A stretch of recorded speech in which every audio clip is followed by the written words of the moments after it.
कहा कि 7 दिनों तक यदि हम किसी भी प्रकार की कथा श्रीमद् भागवत, शिव पुराण या देवी भागवत कुछ भी सुनते हैं, उन कथाओं में से एक बुराई छूटनी चाहिए। और यदि एक बुराई हम नहीं छोड़ सकते हैं तो कथा सुनना सार्थक नहीं है। कहा गया ऐसा तो नहीं कि बस हम यहाँ मनोरंजन के आ रहे हैं, देख रहे हैं कि पांडाल कैसा बना है, गुरुजी कथा करने कैसे आए हैं, साउंड सिस्टम कैसा है, टेंट कैसे लगे हुए, बिछाज कैसी है, और समिति वालों ने व्यवस्था कैसे की है। यदि आप इस उद्देश्य से कथा श्रवण करने आ रहे हो तो कथा सुनना सार्थक नहीं है।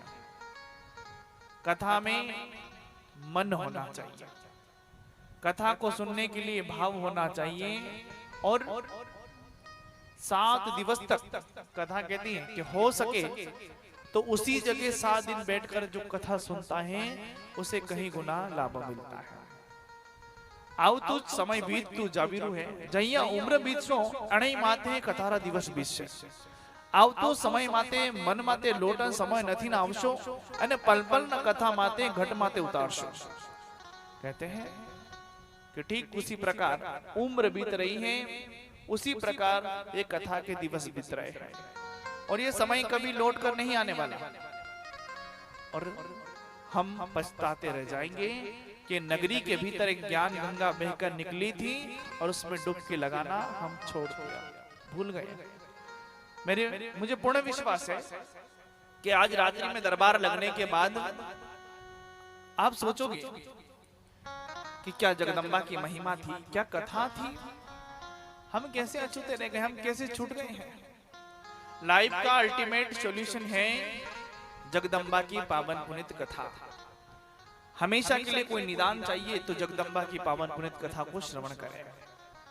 कहते हैं मैं नगरी में एक बार आया था सरस्वती शिशु मंदिर में वर्ग, जब मैं प्रधान अध्यापक था विद्यालय सरस्वती शिशु मंदिर धुंधड़का और हतुनिया में। उस समय विद्यालय के भीतर आया था और जगदम्बा ने वापस मुझे पहुंचाया है तो कथा सुनाने के लिए। मैंने कहा आपके पास सब है, धन है, तन है, मन है, पर एक चीज की कमी है, भाव नहीं है। भाव ना तो घर के अंदर है, ना कथा के अंदर है, ना सेवा के अंदर है। और आवस्तु केव से ना मने माथे रस तदी आवशो के कथा सुना माने भाव से। अये आटला तो खूब मारिया छो अने शांति पलपल ढूंढ जाए, परंतु तने ठा नती ने अये ही शांति न मिलसे। आप निरंतर घूम रहे हो, खोज रहे हो कि हमारे घर में सुख शांति हो, समृद्धि हो, परंतु वो मिल नहीं रही है। उसमें त्रुटि है आप लोगों की, उसमें गलती है आप समझ नहीं पा रहे हो, आप मंथन नहीं कर पा रहे हो कि ये दहे रूपी शरीर हमें किस लिए मिला था, हम क्या करने आए थे और क्या करने लग गए। हम भगवान से कौल कलाल करके आते हैं, भैया प्रभु कहते हैं कि तुम धरती पर जा रहे हो ना तो धर्म का प्रचार करना और चौरियासी में ना भटको, ऐसा काम करना।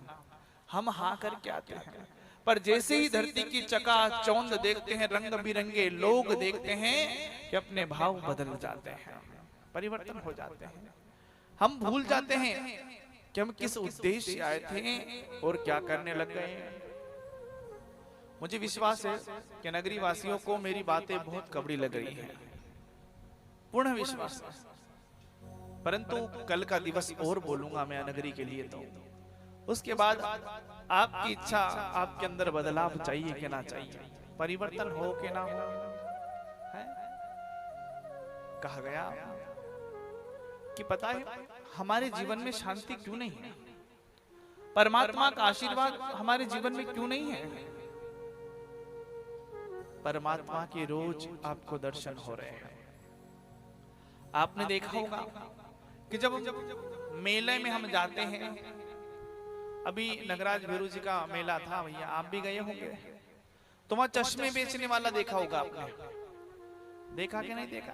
हर मेले में आता है चश्मे बेचने वाला। चश्मे बेचने वाले के पास में जाना और लाल चश्मा अपने आंखों पर पहनना, पहनकर थोड़ा सा घूम कर देखना आसपास, पूरी दुनिया लाल लाल दिखेगी। हरा पहनेंगे तो पूरी दुनिया हरी दिखेगी, काला पहनेंगे तो काली दिखेगी, नीला पहनेंगे तो नीली दिखेगी। साहब चश्मा पहनने से वातावरण बदल जाता है, ठीक उसी प्रकार सोच बदलने से क्या क्या न बदल जाता है। सोच बदली।